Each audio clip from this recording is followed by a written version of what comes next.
And Trump again blasting the FBI's handling of the Hillary Clinton email investigation while appearing to reference a story from Real Clear Investigations reporting that federal investigators directly examined just over 3,000 of the 694,000 Clinton emails for classified information. The president tweeting, quote, "Big story out that the FBI ignored tens of thousands of crooked Hillary emails, many of which are really bad. Also gave false election info. I feel sure that we will soon be getting to the bottom of all this corruption. At some point, I may have to get involved." Let's bring in Brad Blakeman, former deputy assistant to President George W. Bush, and Dave Brown, Democratic strategist and former senior advisor and committee counsel to Washington Senator Patty Murray. Gentlemen, great to have you. Thanks for having us. President Trump keeps pushing Attorney General Jeff Sessions to probe Hillary Clinton and the Democrats. Considering the public nature of that criticism, Brad, are you surprised Sessions has not resigned? No, I think, if anything, he wants to be fired. And it's clear, senators have made it clear, that at this stage before the midterms, it's not a very good idea to let Sessions go, and would only get ourselves involved and give Democrats a great talking point for the fall, because it's up to the Senate to confirm the president's next choice. So it doesn't make political sense. The timing is bad. And Sessions right now, I think, is somebody who's probably on his way out, and that'll come after the midterms, probably by the end of the year.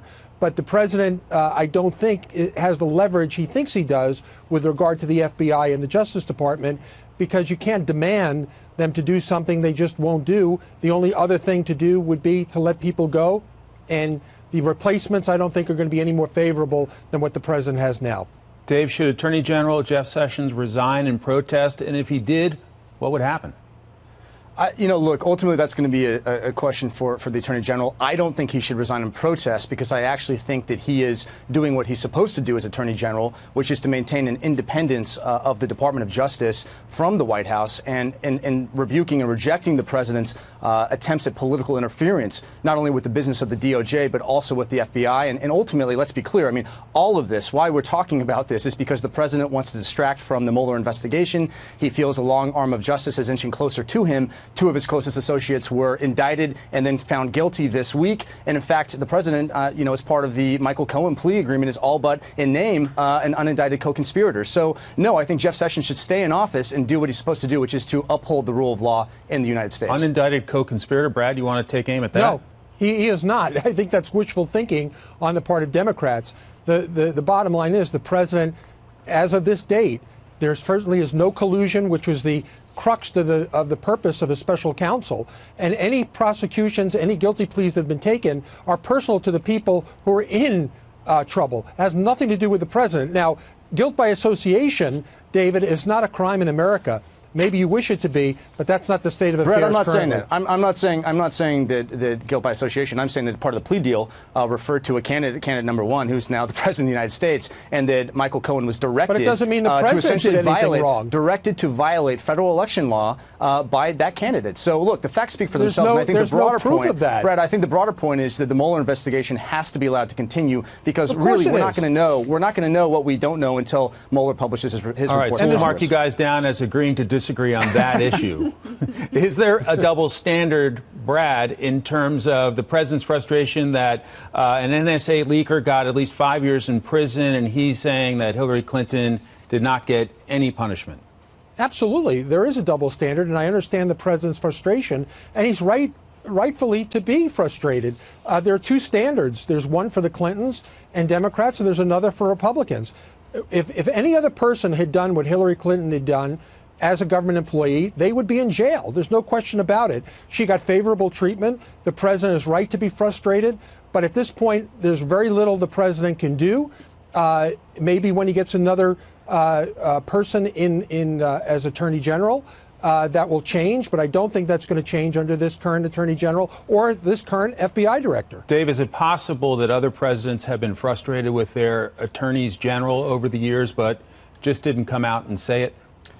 Michael, I think that's probably a certainty. But look, there's a really interesting historical analog to all of this, right? And that's the Saturday Night Massacre with President Nixon, when he ordered his attorney general to fire the special prosecutor in that case, Cox. The Attorney General refused. The Deputy Attorney General also refused. And then it fell to, at the time, the Solicitor General, and then, of course, Acting Attorney General Bork to fire Cox. And he carried out that order. And so, look, there is a historical context to all of this. And if anything, I think the Nixon case really illustrates in stark relief the danger of a White House trying to subvert the rule of law and trying to direct the Attorney General to do something that is so overtly political and improperly outside the scope of the president hasn't directed him to do anything. Well, not yet, but come on. I mean, Brad, you're sort of talking on both sides of this issue. He's essentially asking that Hillary Clinton be prosecuted, which is essentially a direction that a political enemy, a political opponent, be criminally prosecuted. No, I think that's a double standard, Brad. The president is speaking to the unfairness. He hasn't directed anybody to do anything. A lot of Americans believe Brad, that Hillary Clinton got away with many crimes. Do you think if he thought he could make that order to Jeff Sessions, that Jeff Sessions would carry it out? Do you think he'd order that? Look, if the president wanted to order it, he'd order it. He has not. All right, gentlemen, we'll let you take this fight to the green room.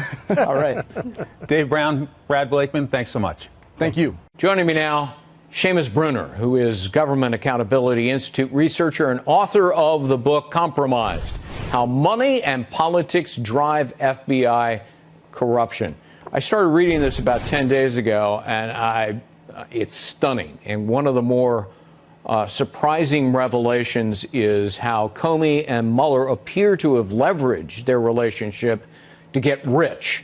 I want to talk about one instance. So Mueller is head of the FBI, and the FBI lavishes a $1 billion contract to Lockheed Martin, where James Comey just happens to be the general counsel. How rich did Comey then get? Well, that's right, Greg. He made $6.1 million in the year after that contract was awarded. And that's what, like a 4,000% increase in his compensation? That's exactly right, Greg. We're talking about the revolving door. It's a familiar story. Most Americans have heard of it. It's turning your public service into self-service. So here are the facts with James Comey. In 2005, he was worth just $206,000, modest income, modest net worth. He had a mortgage. Well, he goes to Lockheed Martin in 2005 as general counsel and also senior vice president. And by 2009, he's raked in millions of dollars, $6.1 million in that year alone. And just like you said, it's over 4,000% net worth increase. It's actually 4,250% using the most conservative estimates. Yeah, look, I don't begrudge people who are in government service eventually going into the private sector. They're perfectly allowed to do so. But does it appear to you that then he's, trading on his previous position and relationship to profit financially? And does that strike you as corrupt? Well, right. I love capitalism. Capitalism is great. It's what makes America great. But this is not capitalism. This is crony capitalism. It's helping out your buddies. Robert Mueller and James Comey have known each other a very long time, going back to the late 90s. So, a man like James Comey, he'd never run the general counsel's office of a corporation like Lockheed Martin. Right. And by the way, Lockheed Martin is the number one contractor in America. So Lockheed is saying to themselves, if we hire James Comey, we might just, get billions of dollars in government contracts because, Comey knows all the players, especially Bob Mueller. I mean, let me play devil's advocate for just a second. Would it even be possible or conceivable for Mueller to say, oh, gee, I didn't know anything about that $1 billion that went to my pal's company? No, Robert Mueller, as FBI director, would absolutely have to sign off on a $1 billion contract award. And also, there are multiple contracts that go to Lockheed Martin while James Comey is the general counsel from Robert Mueller's FBI. And Robert Mueller announces them and celebrates the fact that Lockheed Martin won the award. Well, didn't Bob Mueller also get rich because he leaves government, goes to work for Booz Allen Hamilton, who just happened to have received hundreds of millions of dollars from the FBI under Mueller's previous direction? Exactly right, Greg. And Booz Allen wasn't the only client Robert Mueller served. There were others as well, but no, you have it exactly right. Multiple clients that Robert Mueller worked with at the FBI. He then went on into the private sector.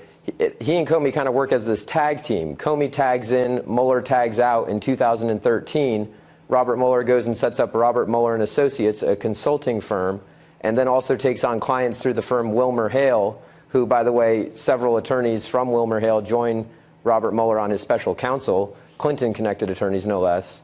So, right, he does the same thing. It's the revolving door. It's cashing in on public service, and it's outrageous.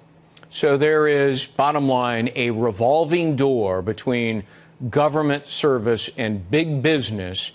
And when you go circling around that revolving door, you're getting wealthy off of it, and that's taxpayer money, right? That's right. And one thing I want to make clear is the revolving door, most people have come to accept it. It happens in the Defense Department, it happens in the Department of Energy. Honestly, we'd like experts from the government working at the contractors, contracting with the government. But this is the Department of Justice and the FBI. This is the top law enforcement agency in the country. These people throw men and women in jail. Martha Stewart, for example, is someone that Comey and Mueller tag teamed to throw in jail. So when justice becomes compromised by conflicts of interest and money, we have a serious problem. Seamus Bruner, the book is Compromised.